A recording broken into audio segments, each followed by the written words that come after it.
Hello everybody, John Ashworth, the Fitness Nomad, back again today.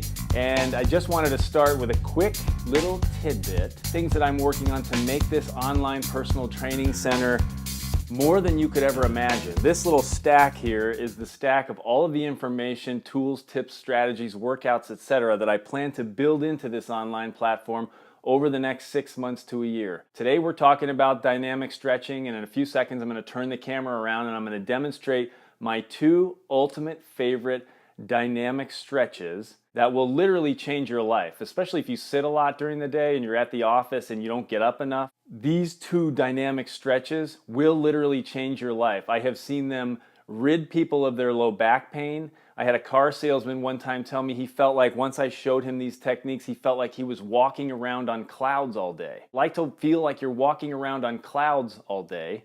Stay tuned. The first thing I want to remind you about is that if you haven't done so yet, there's another video inside the system called "Is Stretching Really Bad for Me?" And if you look under the stretching category or the daily video category, you will find it in there. The first part of two, this is the second part on stretching and then dynamic stretching, which is what we're talking about today. And I've pulled this book out a number of times already, Dynamic Stretching by Mark Kovacs. He's a PhD and he's a CSCS, which I know at the moment doesn't mean anything to you, but you will know now that that stands for Certified Strength and Conditioning Specialist, which is the same certification, one of the certifications that I hold with the National Strength and Conditioning Association. And the reason I love this book is awesome. It's fantastic. He's got a lot of great moves and a lot of great suggestions, but he combs through a lot of the research. That's what happens when a PhD writes a book. You get actual science, you get reviews of literature, so you get the hardcore information, and you know that the things that he's recommending in his book are legit. What is dynamic stretching?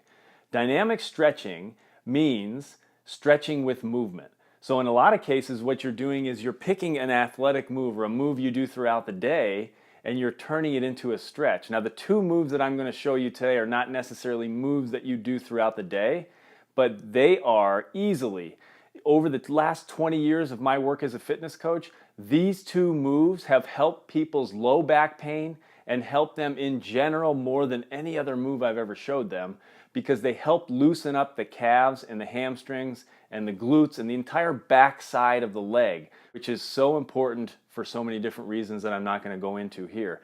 And as I said in the intro, I had a car salesman one time tell me that once I showed him these moves and I stretched him when he came in to see me, he felt like he was walking around on clouds all day. And I will tell you, as a chronic sufferer of low back pain and all the injuries that I had as a soccer player and chronic headaches, that stretching my hamstrings will often help me relieve headache pain and sometimes just gets rid of headache pain, because there is a link between your hips and your sacrum and your cranium. That's why we have craniosacral massage therapists out there. You've probably heard, maybe you've heard that term before. There is a link between sacrum and your head, and there's fluid around your spine. That fluid is supposed to move up and down all day long, but when you get tight, when you've been sitting too long and you haven't been doing enough movement, that fluid gets gunked up and then you don't feel so good. So here we're going to go through these two of my favorite dynamic stretches. Here we go. Also have no camera person today, so I'm doing the best I can to pick the angle that will get me on the floor on my back and standing for these two moves. So the first one, take off my wool socks. I don't need those, and I love to be barefoot on the yoga mat. First one, you can do stationary or traveling, and you have to be very careful. This is actually a very intense stretch. In fact, you know what? Let's reverse the order, because I think it's better if you're going to do both of these, you should do this one first. You come down on your back, you lie down, with knees bent, feet flat on the mat, and you're going to reach behind your knee, and all you're going to do is extend your leg. I say all you're going to do, but if you haven't been stretching regularly and you're pretty tight, you're likely not going to be able to get your leg straight. In fact, most people that I've worked with over the years, nobody comes to me and says, I've been stretching every day, and so most people come to me, they're pretty inflexible. So just keep that in mind and realize that you don't have to get your leg straight. Also realize that with the opposite leg bent, it is easier to work this stretch.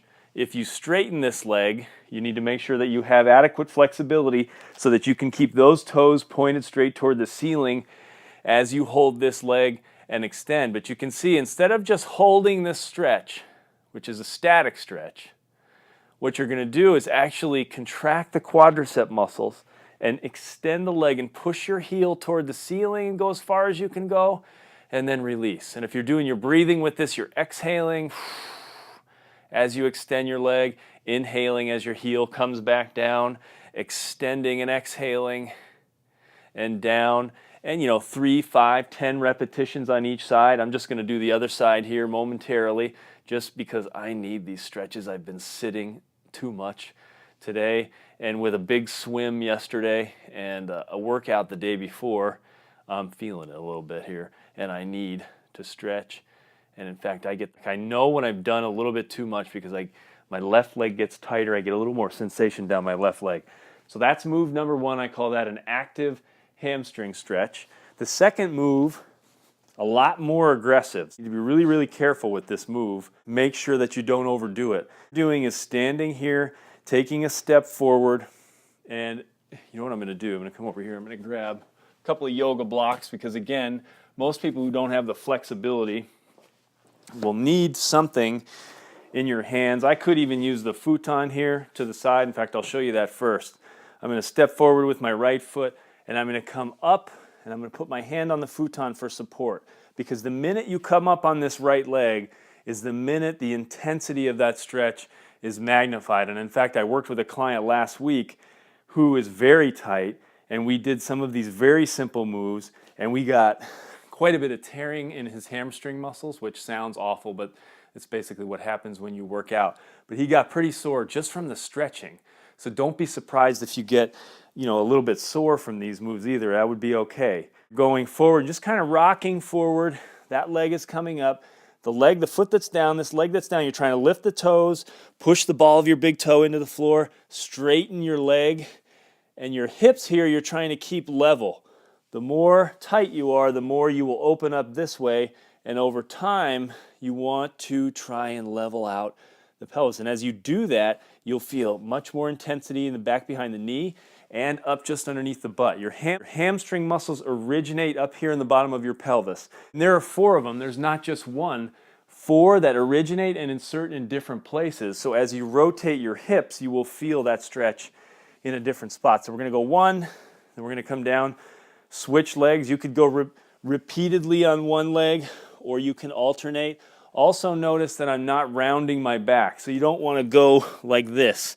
Unless you're so tight that's all you have in you, then that's okay. And actually it's okay to do that as well, but if you're trying to focus on your hamstring muscles, you want to keep your back neutral. And again, I just feel more intensity in this left side because now you can travel with this one too, which is harder for me to do in here without a camera person. Down, touching the floor, and then taking a step. So I'm going to come through the frame here and you'll see me as I go rocking forward and rocking forward. And right now I'm using the futon to brace myself. If you're feeling strong enough and lucky enough, you can go without, or that's the reason I pulled these yoga blocks out. Anything in your hands, yoga blocks tend to work really well. You can put the yoga blocks down and then back up, and boy, does that help. I mean, it's just a change. My whole state of mind improves. And what has that been? 3, 4, 5 minutes of stretching? You get the idea. I don't want to go on too long with this. Dynamic stretching, stretching with movement, so much more powerful in terms of improving performance. And as I've seen over the years, with people over 30 especially, but with anybody who's tight, the dynamic stretching almost always helps improve flexibility faster, more effectively, and more efficiently than the static pull and hold stretching, especially when you're tight. John Ashworth, the Fitness Nomad. Thanks for watching. Take care.